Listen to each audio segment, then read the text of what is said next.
Udah hari Kamis lagi aja ya kan. Dan karena minggu ini juga merupakan race sekaligus sprint sekaligus begadang week, hari ini gue akan kembali membahas prediksi gue untuk Miami Grand Prix 2025. Dan ini akan menjadi salah satu prediksi tersulit menurut gue ya, karena mengingat ini balapan pertama kali di benua Amerika di 2025 dan sprint juga. Tapi ya wes lah, nggak apa-apa lah ya, tantangan diterima. Jadi tanpa basa-basi langsung aja gue mulai.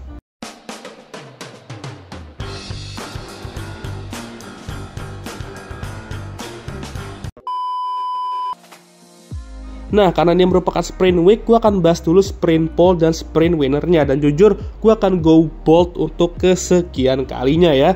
Dan gue prediksi Ferrari untuk kembali merajai sprint session ini. Tapi kalau di China kemarin kan Lewis yang merajai, di Miami gue akan prediksi Charles Leclerc untuk meraih pole dan sprint win. Bakal lucu juga nih kalau dipikir-pikir jika Ferrari cuma bisa menang di sprint doang, tapi di race podium aja susah gitu. Lama-lama makin berharap aja ya kan sprint terus tiadakan, biar mereka bisa memenangkan sesuatu musim ini. Tapi dengan merch bernuansa semangat 45 mereka ya di Miami Grand Prix ini, harus semangat terus lah untuk mereka dan para tifosi untuk meraih hasil-hasil bagus dan kemenangan. Kalau soal tiap kali mereka ada yang special livery ya biasanya mah kita lihat special livery mereka nanti kayak gimana. Mungkin pas video ini dirilis sudah keluar dan mungkin bakal bagus, tapi ya pas gue rekam belum keluar BTW. Oke, untuk pole dan winner, balapan realnya pastinya akan beda. Dan sepengen-pengennya gue mau lihat Ferrari atau Mercedes menang biar lebih beragam gitu race winnernya ya, gue rasa akan sulit. Tapi Miami gue prediksi Max Verstappen yang akan pole position, karena ini gue yakin merupakan salah satu track di mana Red Bull bakal sedikit kuat kayak di Jeddah atau Suzuka, karena sektor 1 itu kan banyak high speed ya, dan itu kesukaan Max dan Red Bull musim ini. Tapi untuk race winner, gue prediksi Lando Norris lah yang akan back to back win di Miami. Lando meraih kemenangan pertamanya di F1 di sini musim lalu, dan jika dia ingin comeback dan meraih momentum untuk bisa segera balik ke title fight itu, ya disinilah tempatnya cocok gitu. Dan gue rasa dia akan kembali meraih kemenangan itu dan merebut kembali pimpinan klasemen tersebut. Dan ngomong-ngomong soal itu, bagaimana dengan Oscar Piastri, championship leader kita? Sejauh ini dia benar-benar telah menaikkan levelnya dan memperbaiki kelemahannya juga dari musim lalu, yaitu one lap pace atau qualifying. Tapi ada satu kelemahan dari musim-musim sebelumnya yang dia perlu perbaiki di 2025, dan kita harus lihat ya apakah sudah diperbaiki atau belum, yaitu rekor dia ketika balapan di benua Amerika. Karena jujur aja rekornya jelek banget coy, podium aja belum pernah, dan ini gak termasuk sprint ya. Musim lalu dia sebenarnya bisa podium aja sebenarnya di Miami, tapi kena sundul sama salah satu bestinya yaitu Carlos. Dan menurut teori Gilang 2021, setiap pembalap pasti memiliki rekor buruk, namun jika dia bisa memperbaikinya, maka pembalap itu merupakan pembalap kelas dunia. Ya ini sebenarnya benar aja, karena lihat Max Verstappen di Singapura, satu-satunya track di mana dia belum pernah menang BTW, dan sampai sekarang juga belum. Singapura tuh udah kayak Max Verstappen-nya untuk Max Verstappen. Sehingga gue prediksi Oscar sebenarnya akan sedikit kesulitan di minggu ini di Miami, namun dia akan memperbaiki sedikit rekor di Miami ini dengan meraih minimal podium di balapan utama. Kalau sprint ya bebas lah, gak ngurus. Tapi seharusnya podium di sprint pun juga bisa lah. Kita akan terus pantau Oscar dari sini, dan kedepannya kita akan masuk ke leg Eropa, yang dimana harusnya kedua McLaren itu bakal sama-sama kuat. Dan ada juga beberapa balapan di benua Amerika nyempil kayak Kanada, yang dimana bisa jadi tempat dimana Oscar akan kepikiran lagi soal rekor ini. Tapi ya kalau kita tahu Oscar ya, ini orang gue rasa nggak ada kepikiran lah soal rekor buruk ini. Terlalu chill lah ya, kecuali jika dia disuruh salib Lewis Hamilton, yang dimana sejauh ini di 2025 nggak ada chill-chillnya sama sekali. Mengerikan. Karena kita tentunya kita nggak bisa meninggalkan satu-satunya tim Amerika saat ini di F1, yaitu Haas. Dan bagaimana mereka akan perform di home race pertama mereka musim ini. Haas musim ini emang sedikit lucu kata gue ya. Ada saatnya mereka tuh jelek banget performanya kayak di Australia, dimana mereka tuh tim terpelan ya.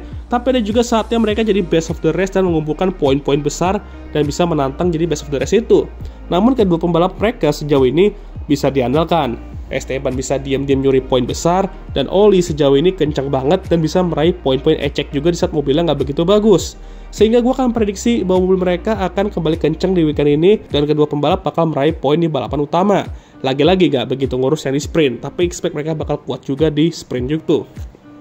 Haas benar-benar dah semenjak di bawah Oji San Ayau emang melejit banget dan gak ada toxic-toxicnya sama sekali kayak si Ono ya. Bahkan saat Esteban Ocon masuk pun, yang banyak orang gak setuju dan takut bahwa ini akan menjadi sumber kembalinya ketoksikan itu di Haas dan dapat mempengaruhi Holly juga. Mana tuh buktinya sampai sekarang masih adem ayam aja ya kan. Dan bahkan Esteban Ocon masuk ke Haas juga membawa positive vibes ke salah satu member wanita Haas, di mana Laura Muller menjadi race engineer Esteban dan menjadi race engineer wanita pertama di F1, membuat sejarah pun begitu ya. Jadi mana nih toksik-toksiknya ya kan? Masih mencari nih gua. We don't care. We don't care. Dah, intinya gua akan prediksi bahwa gritty Haas ini akan terus memasak. Dan di Miami, expect mereka akan memberikan kita hidangan Michelin 3 star lah ya. Prediksi keempat, sepertinya gue akan prediksi Isaac Hadjar. Soalnya sejauh ini di 2025, gue kalau prediksi Isaac itu cuma sebatas kayak NPC aja gitu. Maksudnya itu, dia selalu jadi bahan pendukung gue untuk prediksi pembalap lain. Dan mengingat dia, menurut gue salah satu best rookie musim ini, ya nggak adil lah ya kalau gue selalu menjadikan dia NPC dari prediksi-prediksi ini. Udah saatnya dia menjadi main event dari prediksi ini ya kan. Nah, jadi apa yang akan gue prediksi soal rookie imut satu ini, ya sejauh ini benar-benar well behaved banget ya. Well, mengingat musim lalu Racing Bulls di sini bisa memberikan kita hasil-hasil yang nggak terduga banget ya, khususnya di qualifying, dan mengingat juga bahwa qualifying menjadi salah satu kekuatan besar Isaac musim ini, maka gue akan prediksi Isaac Hadjar akan qualify di top 5 Miami Grand Prix ini. Qualifying yang real ya, bukannya sprint, tapi ya kalau sprint juga bisa, ya gue nggak kaget gitu. Jujur banyak orang sebenarnya kaget ya, Isaac Hadjar ternyata sebagus ini, dan gue be like, lah kalian pada kemana di F2 musim lalu, ini orang kalau nggak kena bully sama Mecachrome itu, harusnya dia yang jadi juara F2 dengan nyaman. Cuman ya, anyway, sudah saatnya kita membiarkan itu tidur dan move on lah, karena Mecachrome mau bagaimanapun nggak akan pernah berubah. Sesuai dengan teori Saipul 2021, Mecachrome nggak akan pernah berubah dan nggak akan pernah belajar. Anyway, expect Isaac untuk terus memasak di qualifying dan semakin membuktikan mengapa dia benar-benar layak untuk bertahan di F1 dan di seat Racing Bulls itu musim depan. Prediksi kelima dan terakhir, seperti biasa akan di luar tim ataupun pembalap dan lebih bahas faktor luar aja. Dan ini pun gue akan go bold ya di sini dan semoga benar. Apalagi sejauh ini di 2025 prediksi kelima gue kebanyakan berujung benar. Tapi gue prediksi Miami Grand Prix 2025 akan menjadi balapan yang seru dan best race di F1 sejauh ini di 2025. Atau mungkin berpotensi untuk menjadi balapan yang mana gue berikan rating 5 star dan potensi untuk jadi best race musim ini. Ya mungkin ini bisa jadi salah, tapi gue punya feeling aja bahwa minggu nanti atau Senin kalau di kita ya, balapan di sini akan menyajikan aksi-aksi yang seru, entah itu crash party ataupun duel sengit di depan, tengah dan bahkan bawah. Ya gue personally lebih suka balapan seru yang menyajikan duel-duel sengit atau klasik dibandingkan crash party gitu, karena ya baik lagi gue nggak suka mendoakan atau mengharapkan pembalap untuk crash demi entertainment. Jadi ya gitu ya. Oh ya, gue juga baru cek forecast di hari Selasa ya, kalau minggu nanti pas balapan, Miami ada potensi turun hujan juga. Jadi kalau misalnya itu bener, dan balapan juga memberikan kita cuaca gado-gado, expect balapan nanti bakal full.